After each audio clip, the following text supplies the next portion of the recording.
How do I read a crochet pattern?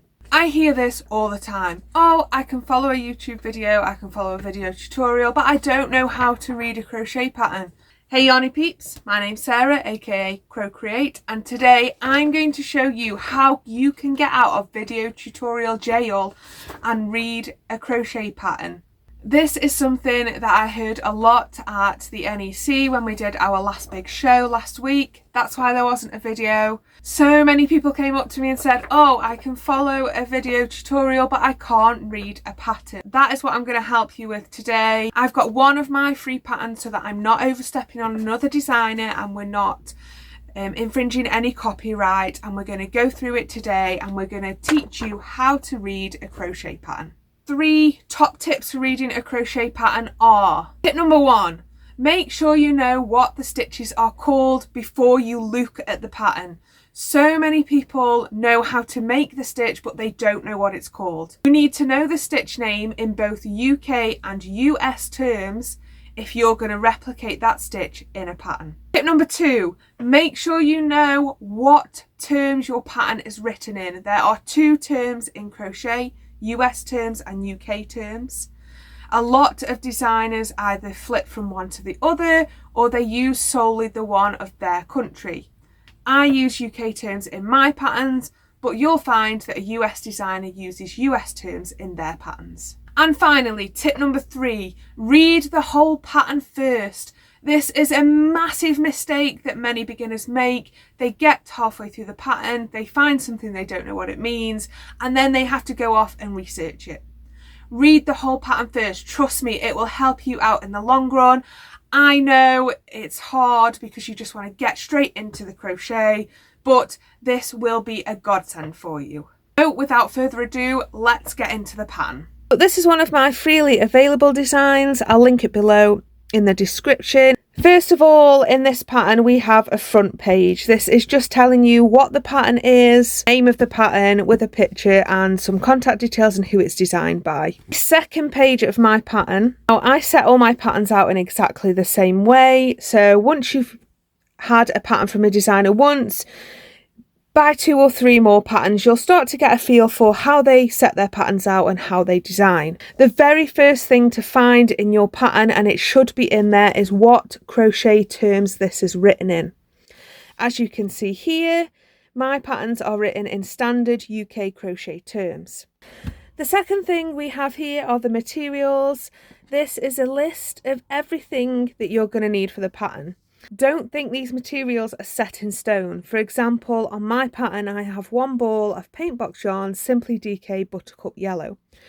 Use any DK yellow you want, that's absolutely fine. Please bear in mind that you're going to need to use the same yarn that works with the hook stated in the pattern. Bear in mind that if you're using a bigger hook and chunkier yarn stated to the pattern, you're going to come up with a bigger design. That's fine. If you want to make something bigger, absolutely fine.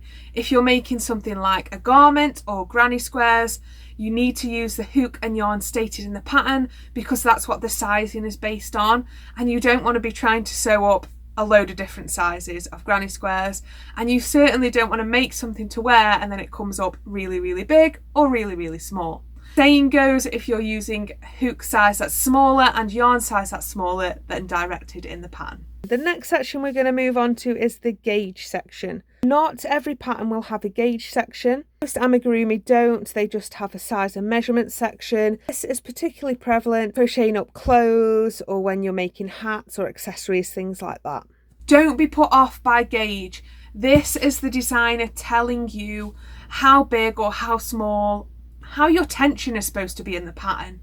It's really important, especially if you're making a wearable, to make sure you swatch before you start the pattern. This will tell you if you're going to get the same sizing as the designer did. Gauge is a little bit of a hot topic. It's a little bit controversial in the crochet world. I would say that the person making the pattern needs to be at the designer's gauge. We all crochet a little bit differently. If your gauge isn't on point, change your hook size a little bit, crochet a little bit tighter or a little bit looser. But this is important to do a swatch if you're making up a garment or an accessory in particular. Amigurumi, probably won't have a gauge, it'll just tell you the sizes and measurements. Granny squares, exactly the same. It might not have a gauge, might just tell you the size and measurements.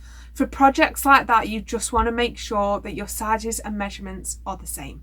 So the next thing I have on my patterns is sizes and measurements. This should be on every pattern. So if it's not on a pattern that you buy, get in touch with the designer, say how big is this expected to be. Granny square measures 13 by 13, made up by me in the directed hook and yarn. Yours might be a little bigger, a little smaller, depending on your tension, and that's why you do a swatch first. The next section that I put in my patterns are the abbreviations. Now you can see in here it's quite a long list. That's because there's a lot of stitches in this pattern. Don't be put off by this list. This is just telling you everything you'll need to know, all of the stitches you'll need to know for this pattern. This is why you really need to know what the stitch names are, because in the abbreviation section they're going to have the stitch names and then the shortened name. So if you know what the stitches are and what the shortened name means, you're already halfway there to understanding the pattern. This is also another really important point to say.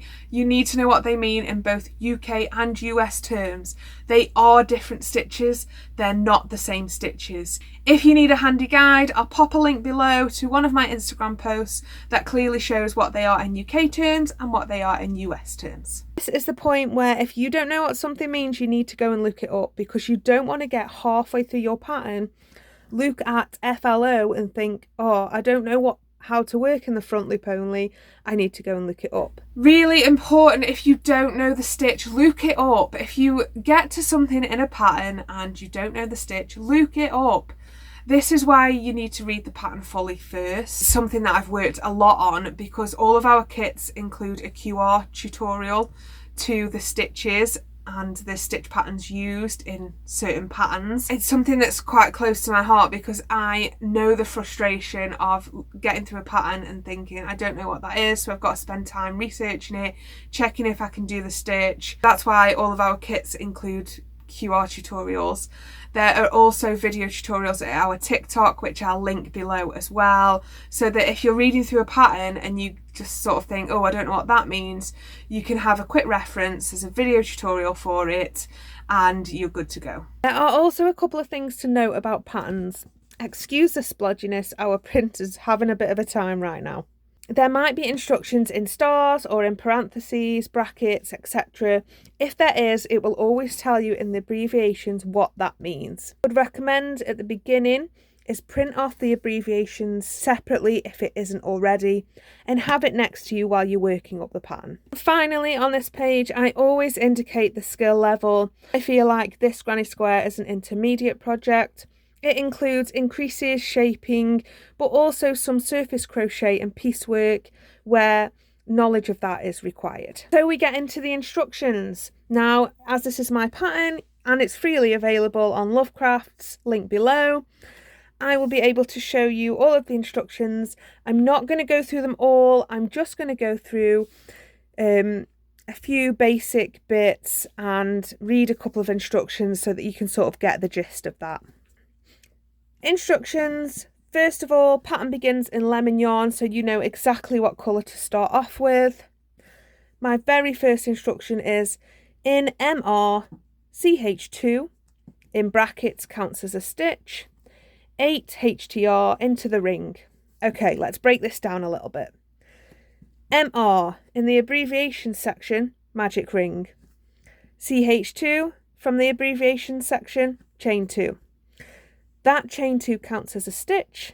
That will always be indicated in your pattern anyway. 8 HTR, so half treble in the abbreviation section into the ring. So what you're doing is you're working out the long instruction for the shortened instruction in the pattern. Basically, in crochet patterns, if we were to write everything out longhand, they'd be pages and pages and pages long. That's why everything's shortened. That's why you get an abbreviations list at the beginning. If it helps you, write the long instruction out for the first few patterns that you're doing. It's going to help you to get used to the patterns. It's going to help you learn exactly what instructions mean what. You're just deciphering, okay, this says CH. In the abbreviations list, that means chain. So that's 4 CH or 4 chain. And then we get to the second part of the instruction. Pull the ring closed and join to the top of the chain 2 CH with an SLST. From the abbreviation section, a slip stitch. And then always at the end you'll have an indication of how many stitches you should have in that round or that row. Just a quick tip here, always count the stitches as you go along. Time and time again I see this, oh, I came up with 36 stitches and it says you need 42. More often than not it's because you haven't added an increase or you haven't decreased somewhere. Count your stitches as you go along. Make sure you're going into the right stitch as well. But it's really important that if you're counting your stitches and you're getting the same stitch count as the designer has said in the pattern, you know you're on the right track. That's what this little bit at the end means. I would always highlight as you go along or tick off the lines of the pattern just so that you know where you are if you have to put your project down and come back to it. Now, my instructions are bullet pointed 1, 2, 3, 4, 5, 6, 7. You might find that in other patterns they're just plain bullet points indicating the next step. Each pattern designer is very, very different. So let's jump on down to instruction 3 because I can see that it's got stars. So I've got chain 2 here, so CH again. You'll get used to this as you start reading the patterns. Counts as a stitch. 1 HTR, half treble, in the stitch at the base of the chain 2. 1 half treble in the next stitch. And then here are my stars. So I've done asterisk, 2 half treble in the next stitch, 1 half treble, asterisk. At the end of this instruction I have actually put repeat from star to star around. What that means is you're going to repeat this instruction all the way around your round, or if it says repeat across the row, basically you're repeating that instruction until you get to the end of your round or row. So let's go to a line number 5 where I've got a FO, which is fasten off. Every time you come to the end of a row or somewhere where the designer wants you to cut your yarn, you'll get the instruction FO, which means fasten off. In this particular pattern, we're joining a new colour here. So we're going to fasten off the old colour and then we're going to join in bright yellow into any stitch on the circle. So FO, fasten off. Next instruction, join bright yellow into any stitch on the circle. I've gone to the next page where I can see a more complicated instruction. You might get an instruction that's quite lengthy. So if we look at instruction 8, it's really, really lengthy. The way to navigate this is go at it line by line. So join pistachio to the back loop of any stitch on the lemon circle from the round. Do that first. Don't be afraid to break it down. You've got, in some patterns, really lengthy instructions, row by row, round by round. Break it down if you need to. Take a section of the instruction, work that up first, tick it off, work the next section up. This is a lot of how I learned in the very, very beginning, all those years ago. I wanted to make up these really extravagant patterns. I wanted to do amigurumi, and of course, a lot of them had a lot of extravagant instructions. So I broke the instructions down. I do sort of a little section at the beginning. I'd put my hook and yarn down. I'd look at it again. I'd do the next bit and I'd be ticking off each bit that I'd done. Don't be afraid to do that. There is no right way to crochet a pattern. There is your way to crochet a pattern. It's so easy for designers to forget that a lot of beginners might be working up these patterns, whether it says intermediate or not. Break the instruction down. So the next part of this instruction is chain 1 does not count as a stitch. 1 double crochet in the same space as the chain 1, 1 double crochet. And then we've got, so I'm starting the granny square at this stage. This is why it's such an involved instruction. 1 half treble, 2 half treble, chain 2, 2 half treble, 1 half treble, 5 double crochet. So 1 half treble in one stitch. So basically, as this would go along, it'd be half treble, treble, treble, chain 2, treble, treble, half treble, double crochet, double crochet, double crochet, double crochet, double crochet. What we do is we group the stitches together so that the pattern isn't so lengthy. If it helps you, write it out as a longer instruction. And this will tell you how many chain 2 spaces you have and how many stitches you have in total. Look at the end and always count your stitches. That's something I can't stress enough if you're a beginner just starting to read patterns. So that's a more involved instruction. The pattern might be split up into separate parts. So for instance, in my pattern here, we've also got a leaf in the pattern. The pattern should be sectioned off by headings, bold and underlined, or perhaps just underlined. This is another reason you want to really read the pattern thoroughly first. There might be some sections in a pattern, like my section here on surface crochet, that haven't delved into a full tutorial. The reason for this is there's already a better tutorial out there. Believe me, if you look onto these 2 blogs here, you'll find a really good in-depth tutorial. Sometimes in a pattern you'll get links to tutorials. This is just an easy way for the designer to say, hey, this technique is in this pattern. I haven't got a really good tutorial for it, but I know someone that has. Go out, check their page, see that you know how to do it, and then come back to the pattern when you've got the gist of it. A lot of designers will do this. It's great designer working together, and it also promotes another designer as well. I've done this in tons of my patterns because their tutorials are just better than mine. I'm not afraid to admit that. It is just what it is. So you'll often see this in patterns, and if there is a link, go to the link, check it out, see what the designer wants you to know before you come back to the pattern and work it up. And the last page is the how to get in touch with me page. I've just blocked a little bit of it with a pencil because it's got my old email address on, and a copyright notice. So just a little point here, the copyright notice on patterns, contrary to popular belief, patterns are copyrighted in the UK. The last section of the pattern, you can see I've got my copyright and legislation. Basically, don't steal my pattern is what it's saying. When designers put that in there, it is saying don't copy my pattern, don't put it on your blog, don't give it away to other people for free unless it's a free pattern.